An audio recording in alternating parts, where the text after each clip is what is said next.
Hello kids, this is Mr. Whisler with your video lesson of the day. Today we're going to be talking about the Sugar Act. Vocab. Our first vocab word is smuggling. Smuggling is trading illegally with other nations. When we think of smuggling today, we think of drug smuggling. And when those guys smuggle drugs into the country, what do they get for their drugs? They trade for money. 8th grade definition, sneaking goods into or out of the country to sell. Significance. It enables people to sell things without paying taxes. Back in the 1700s, they weren't really smuggling illegal goods in. They were just trading illegally with other countries, and since they were smuggling them in, they didn't have to pay taxes on them. All right, writs of assistance is our second word. And writs of assistance are legal documents that allowed for anything to be searched for smuggled goods. Today you could say they were a little bit like search warrants. And the significance is colonists were upset with searches using writs of assistance because they violated colonists' rights as English citizens. They did not have writs of assistance or use them in England. And the colonies were supposed to be part of England, yet they used them over in the colonies. Our rights as Englishmen were being violated. Our third word today is revenue. And as you can see from the picture, revenue is incoming money or money from taxes. The SIG is Parliament's reason for raising taxes after 1763 was that they thought the colonists should help pay the cost of the French and Indian War. So, relations with Britain. After the French and Indian War, you can see here that the British had a huge territory. They controlled all this pink area, which is called Quebec. They controlled western Florida over here and eastern Florida right here.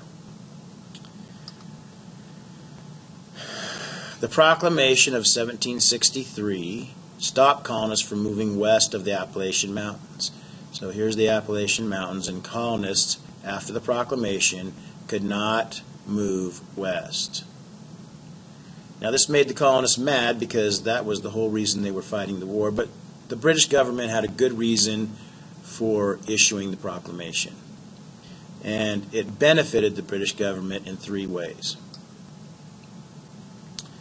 The first way was it allowed the British government, not the colonists, to control westward expansion. If the British government was controlling westward expansion, then they could set up rules and make sure it was done in an orderly fashion. They didn't want people jumping over the Appalachian Mountains and going, land, land, and running into some Native Americans and starting a war with the Native Americans. They've had enough war, and they wanted to try to avoid that. They also didn't want several groups of settlers jumping over the mountains and fighting each other over the land. It was very important that they set up rules on how the land west of the Appalachians was going to be settled. The second reason it benefited the government of Great Britain was it slowed people from moving out of the coastal areas. Most all the people in the colonies lived in this dark red coastal area, and that's where all the colonial businesses were. And these businesses generated revenue or incoming tax money for the British government. So they didn't want everybody leaving all at once and losing all their money that they earned from the businesses for taxes. And the third reason that the proclamation benefited the British government was it allowed them to control the fur trade. Remember, the French had the fur trading business over here, and when they lost the war, they got kicked out. So the British government was going to take control of the fur trade business and create more tax revenue to help pay for the French and Indian War. To enforce all these laws and the proclamation, the British would have to station 10,000 troops in America. Now, these 10,000 troops were there basically to be the police. They were going to enforce all the laws that Parliament made. Now, the colonists didn't like these troops there because they thought they were going to interfere with their liberties or their freedom. They thought the proclamation of 1763 limited their freedom. So because of these laws and all these troops stationed in America, they were starting not to trust the British government. Financial problems for Britain from the French and Indian War caused them to need revenue, or incoming money. They planned to tax the colonies to help pay for the war. And the British would soon find out that the colonists would not be bullied over these taxes. And they would end up getting in a fight to stop this. Now, British trade laws. Britain saw their colonies as a way for the colonies to make money for England. Their colonies were set up to make money for the mother country. And England didn't care too much about the people in the colonies. All they wanted was the money that they could make for them. So when they set up trade laws, Britain set it up so that the colonies could only do business with Britain. It didn't matter if the colonists could make more money doing business with other countries. They could only buy and sell from Britain. For example, if the colonists went down and cut down a bunch of trees and loaded them on a ship, and England said, I'll pay you $200 for those trees. And Spain said, well, I need wood to make stuff too. I'll pay you $500 for those trees. They couldn't sell it to Spain to make them more money because the law said they can only trade with Britain. Not only could they only trade with Britain, but they had to use British ships to transport their goods back and forth. It didn't matter if it was cheaper to use French or Spanish ships. They could only use British ships to transport their goods to buy or sell. This made the colonists mad, so they started smuggling even more. Hurry up with the smuggled goods. So Britain got themselves into a little bit of trouble, and they wanted to start reducing the debt from the French and Indian War, and they were losing tons of money they could be earning because everybody was smuggling. And the smugglers actually got caught, and after they got caught, they went to court. But a lot of times they went to court, the colonial juries in the courtroom would always find them innocent because they were colonists too, and they didn't like the British, so they would never find them guilty. So Parliament passed a law which allowed smugglers to be sent to a special kind of court called Vice Admiralty courts. Now, these Vice Admiralty courts did away with the juries, and they were run by military officers. So they changed the saying, innocent until proven guilty, to guilty until proven innocent. And this, again, violated their rights as Englishmen because they did not do this in England. They still had jury trials in England. And in England, you were considered innocent until proven guilty. So another thing that made the colonists mad.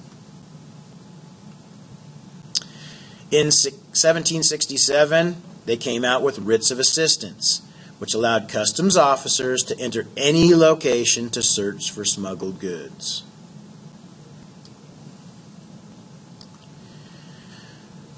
Next, they passed the Sugar Act.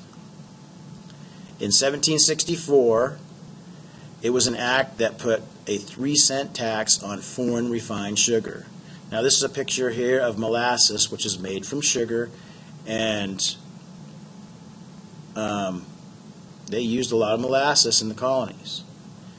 Now, this law actually lowered the tax on molasses from 6 cents to 3 cents. So the thinking was for the British government that if they lowered the tax, this might motivate the colonists to pay the tax rather than smuggle and not have to worry about going to jail. Unfortunately for the British government, it did not work. They kept smuggling. The act also let officers seize goods from smugglers without going to court. Now, I think this one is especially bad because I can see how corruption could creep in really easily if the officers were allowed to take the smuggled goods without going to court. So, another way the colonists' rights as Englishmen were being violated. All right, the colonists were upset by tax acts, such as the Sugar Act, because everyday items were taxed and they had no say or voice in the taxes. Writs of assistance violated their right to be secure in their homes. Think about this. You're sitting down at the dinner table and you're eating dinner, and all of a sudden somebody barges into your house and starts going through your stuff. Are you going to like that? They were not allowed to do that in England, yet they were allowed to do it in the colonies. Their rights as Englishmen were being violated. Another one were the Vice Admiralty courts. They violated their right to a trial by jury. This was bad. Jury trials made justice more fair and more truthful. If one guy was just deciding the outcome of whether someone broke the law or not, it was not going to be as right as if a jury decided. Jury trials are very important, and they took our right to a jury trial away. They did not do this in England, and they violated our rights as Englishmen. The concept of guilty until proven innocent was the opposite of British law of innocent until proven guilty. They believed their rights as Englishmen were being violated. All these taxes were raised and created without the consent of the colonists. They did not have representation. This was one of the first instances in which the colonists wanted a say in how much they were taxed. So the idea emerged that no parts of England's colonies can be taxed without their consent. Every part has the right to be represented. So the two things that really led to the American Revolution were their rights as Englishmen were being violated and taxation without representation. They felt like they were entitled to have representatives from the colonies working in Parliament, helping to make the laws for England and the colonies.